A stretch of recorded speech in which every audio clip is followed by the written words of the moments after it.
Bonjour et bienvenue sur la chaîne de Nanto Goblinoob. Aujourd'hui on se retrouve avec notre fascicule 69 et avec notre vidéo de règles. Vidéo de règles qui se fera en 3 parties aujourd'hui, avec la première partie sur les traits de bataille Sylvaneth.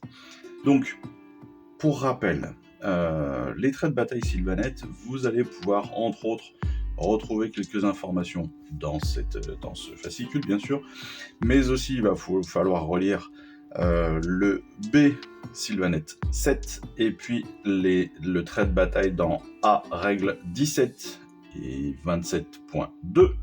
Voilà, ça c'est dit. Donc en fait, on a 2 traits de bataille importants là. Les Sylvaneth privilégient la guérilla et utilisent des sentiers spirituels pour attaquer et disparaître avant que l'ennemi réagisse. Donc, 2 informations importantes et 2 façons de pouvoir jouer tout cela. Ces traits de bataille, ça va être arpenter les sentiers cachés et puis frapper et disparaître.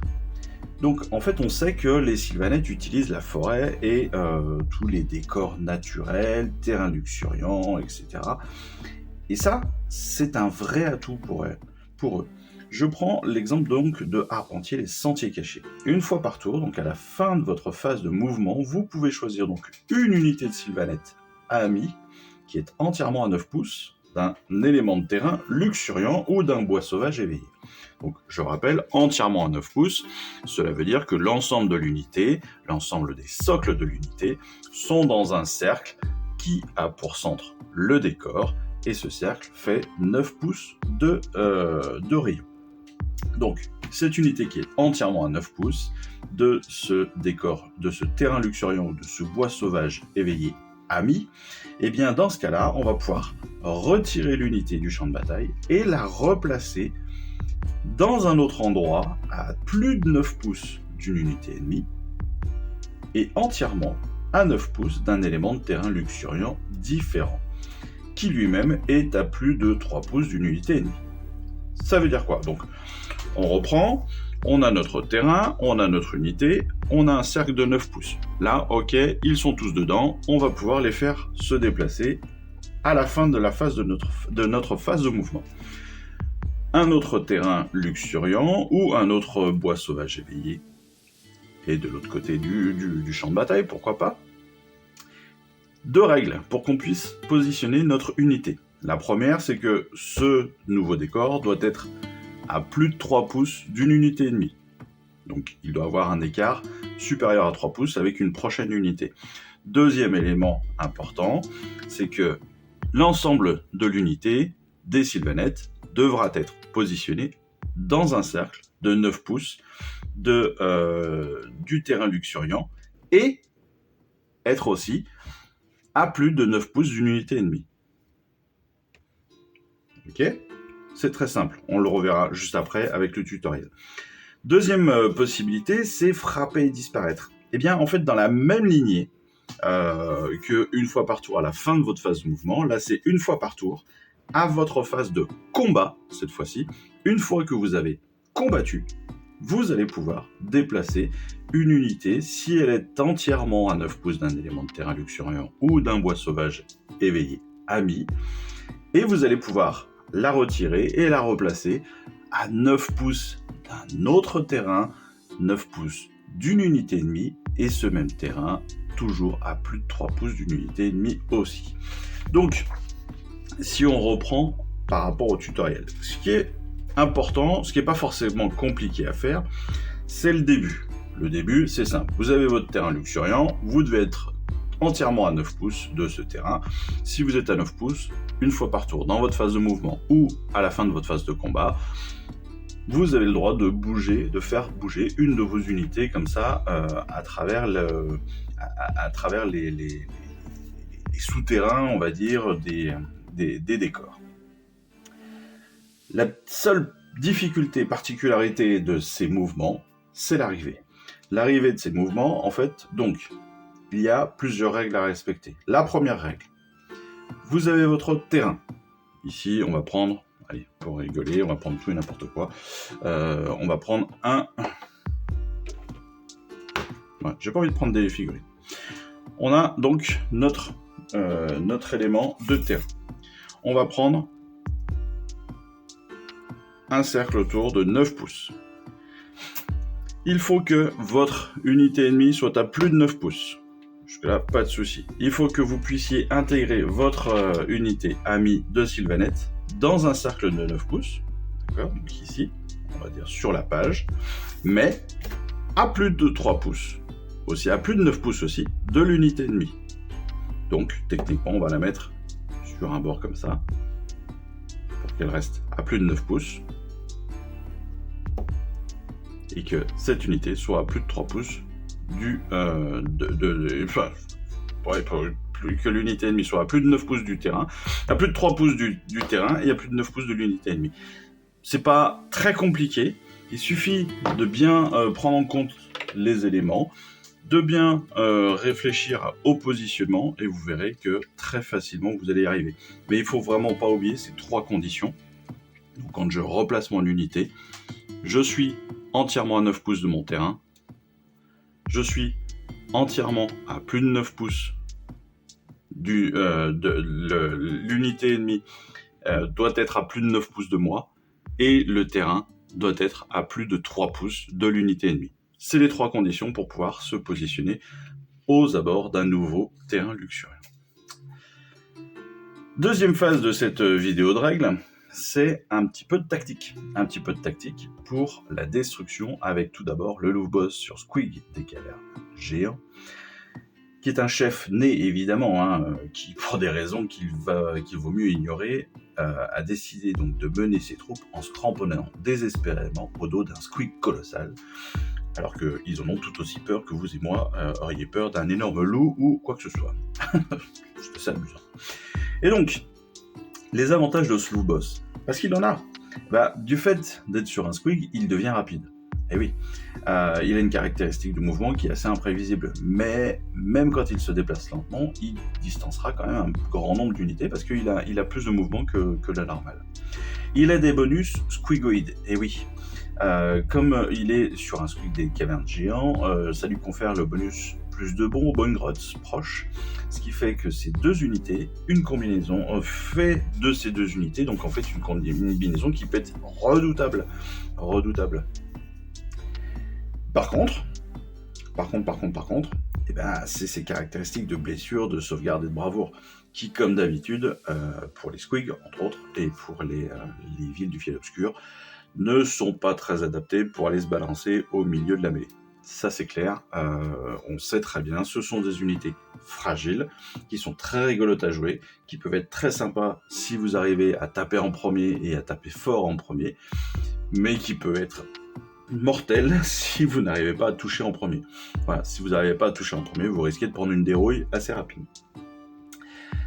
Donc voilà, le meilleur moyen, c'est ce qu'on nous dit, le meilleur moyen d'utiliser votre loup boss est donc de le placer au front pour charger aux côtés des Bone Grots.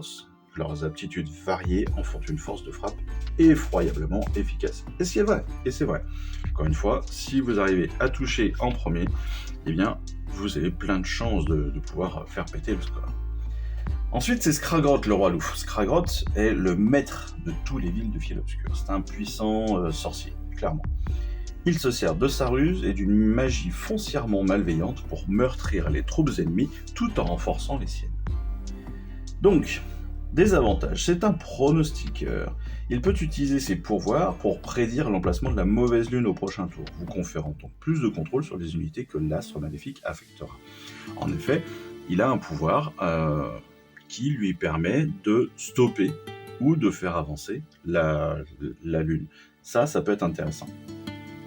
Il a aussi une lune portable. Donc comme il porte la brochette de lune, qui affecte les unités villes du fiel obscur avec la lueur de la mauvaise lune. Vous pouvez donc manœuvrer Skragrott pour tirer le meilleur parti de ce bonus. En fait, sa brochette de lune va lui permettre d'avoir un petit peu une lune de remplacement par rapport à la mauvaise lune classique, au décor de faction qu'est la mauvaise lune. Et ça peut être aussi un atout parce que ça va pouvoir permettre d'accompagner les unités villes du fiel obscur dans des situations parfois périlleuses. Par contre, comme je viens de le dire pour le boss sur Squig des cavernes géantes, s'il doit être engagé en mêlée, ses caractéristiques de sauvegarde, de blessure et de bravoure sont forcément peu élevées. Et donc ça fait là aussi une cible quand même assez facile, et ce, même pour des ennemis qui sont pas forcément très balèzes, quoi. Voilà. C'est vraiment une grosse problématique des villes du fil obscur, mais encore une fois, c'est ce qui fait aussi le charme de ces unités. Et donc le meilleur moyen d'utiliser Skragrott, d'après ce que l'on nous dit, est de tirer parti de ses aptitudes avec la mauvaise lune. Il peut rester bien protégé derrière vos troupes tout en utilisant sa brochette de lune et en jetant ses sorts maléfiques. Et en effet, vous pouvez le garder légèrement en retrait, derrière vos bonnes grosses, derrière vos sournifleurs, derrière vos squigs, derrière un petit peu toutes vos unités, vos archers, etc. Pour qu'il puisse affecter tout le monde, pour qu'il puisse aller au-delà, tirer un petit peu au-delà avec ses différents maléfices. Mais c'est vrai que dès qu'il va être en mêlée, il risque d'être très clairement en galère. Troisième partie de notre vidéo de règles de cette semaine, avec le plan de bataille numéro 9 de notre campagne Flammes et Fureurs. Et cette semaine, le plan de bataille s'appelle Ruines mystiques. Donc, les explorateurs des forces de l'ordre revinrent à leur base de moins en moins fréquemment, et avec de nouvelles de plus en plus alarmantes. Certaines unités furent portées disparues, ayant succombé au péril du royaume et aux meutes de la destruction. Des avant-postes aux abords de ce qui était autrefois une région sûre furent envahis. Et des bandes hostiles signalées aux quatre coins de la région entraînaient toutes ces hostilités. Les commandants de l'armée alliée tinrent conseil et jugèrent que leurs troupes étaient trop dispersées. Ces officiers décidèrent de réduire leur territoire afin de concentrer leurs forces et redoublèrent d'ardeur pour repousser la Horde verte. Cette dernière observa ces développements avec intérêt. Les ennemis, qui leur avaient jusqu'à présent tenu tête, semblaient maintenant se retrancher au cœur du territoire de l'Ordre. Quelques éclaireurs tentèrent des sorties, mais se firent prestement dévorer par des grottes. Des pillards auruques commencèrent à rôder le long de la frontière, tels des vautours autour d'un cadavre. Les victoires s'enchaînèrent et le moral des troupes monta en flèche. Cependant, certains chamans étaient préoccupés. Les Kibri n'avaient pas pour habitude d'abandonner si facilement. Pour tout dire, ils soupçonnaient une ruse plutôt qu'une retraite. Quelques semaines plus tard, les faits leur donnèrent raison. Ce n'était pas une débâcle, mais une manœuvre, et les guerriers de l'ordre s'amassaient autour de ruines abandonnées d'une cité de Sigmar, sans doute afin de l'utiliser comme base d'un nouveau bastion. Pris au dépourvu, les boss dépêchèrent une meute pour empêcher leurs ennemis de conquérir le site. Pendant ce temps, les troupes de l'ordre se rendirent compte que leur plan avait été mis à jour et que les sbires de la destruction seraient bientôt là. Les commandants ordonnèrent à leurs soldats de rallier immédiatement la cité. Des groupes disparates s'y précipitèrent par la route la plus rapide. Alors qu'ils arrivaient sous couvert de la nuit, il devint évident qu'ils n'étaient pas seuls. Des remugles infâmes et des caquettements insupportables planaient dans l'air tandis que les guerriers de Sigmar se préparaient à la guerre. Bonne baston! Donc, pour cette bataille, on va, un petit peu comme d'habitude maintenant, avoir 3 options de héros et 5 options de troupes. Pour les règles de ce plan de bataille, on en a l'habitude. On va évidemment faire nos choix dans tout l'ensemble de nos unités, de nos factions. Le champ de bataille va se faire un petit peu comme on en a l'habitude maintenant, avec les 4 champs de bataille, donc adossés comme cela en grand rectangle, avec notre maison en chantier en plein centre, 4 objectifs répartis sur les milieux de chaque côté, et puis un déploiement qui va se faire de façon un petit peu particulière, dans le sens où chacune des alliances va avoir un territoire opposé sur ce grand champ de bataille. C'est-à-dire que le territoire de l'ordre va avoir 3 pliures sur le coin en haut à gauche, puis 3 pliures sur le coin en bas à droite, la destruction, 3 pliures en bas à gauche, et puis 3 pliures en haut à droite. Donc, 2 terrains de déploiement bien séparés, donc des unités bien séparées aussi, et donc cette problématique de savoir comment est-ce qu'on va bien répartir les choses, d'où l'importance de connaître ses unités, de connaître les unités de son adversaire, et d'observer le déploiement, bien évidemment, de son adversaire. On va aussi placer donc 6 pièces de terrain, ou en tout cas jusqu'à 6 pièces de terrain, toujours à plus de 3 pouces des objectifs et du terrain central. Et le déploiement et le premier tour se font au jet de dés, comme toujours. On est sur 5 rounds, avec un point de victoire pour un objectif de contrôle, un deuxième point, deuxième contrôle, et un troisième point potentiel pour plus de contrôle que son ennemi, comme d'habitude. Mais comme toujours, le plus important, c'est la règle spéciale à couvert. Alors, cette règle spéciale à couvert, qu'est-ce qu'elle dit ? Alors que la bataille fait rage, donc des troupes se réfugient dans les ruines, parsemant le champ de bataille. Donc les unités entièrement à 6 pouces de la maison en chantier vont améliorer de 1 leurs caractéristiques de sauvegarde. Donc on rappelle, attention, entièrement à 6 pouces, c'est important.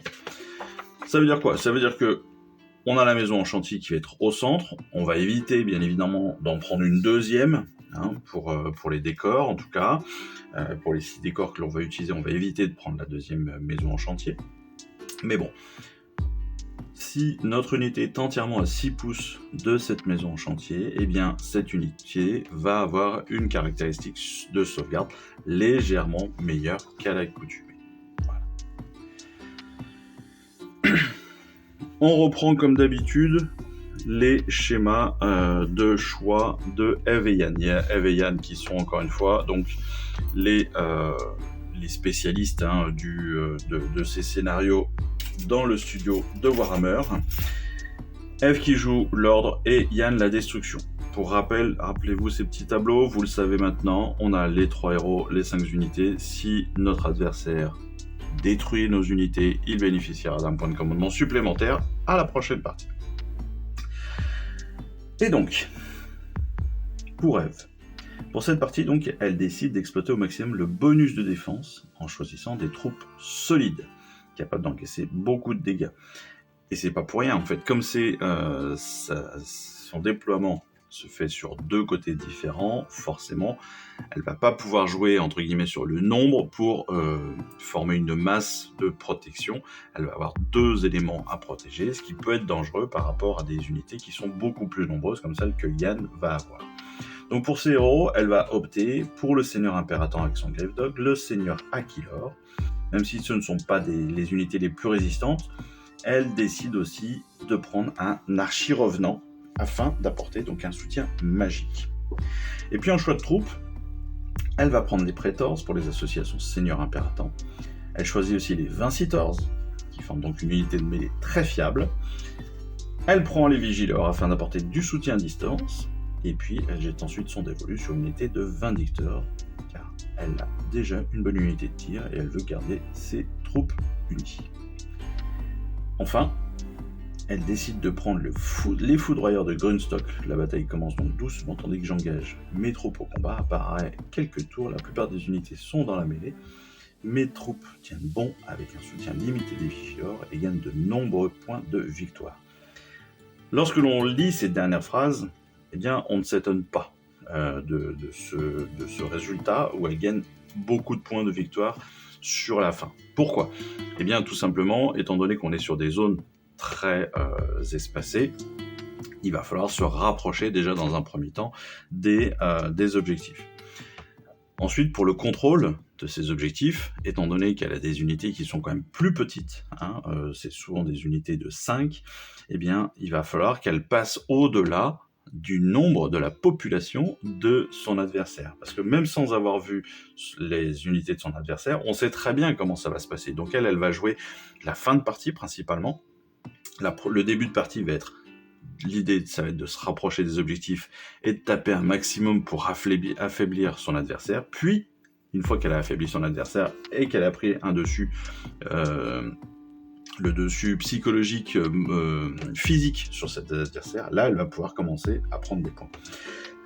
Pour Yann, très clairement, on va être sur un opposé. En fait, lui, il va prendre un mélange d'unités de tir et de troupes nombreuses. Unité de tir pour essayer de taper le plus loin possible et affaiblir le plus rapidement possible les unités adverses, et puis unité nombreuse pour essayer de tenir les objectifs un maximum de temps. Ça paraît logique. Donc son premier choix de héros, c'est le chaman vasomancien avec son grotte touilleur, puis le mégaboss, et puis pour son dernier choix de héros, il va prendre Mollog et ses compagnons. Voilà, ce qui lui permet d'avoir 4 figurines pour le prix d'une. 5 figurines pour le prix d'une, je crois, je m'en rappelle plus.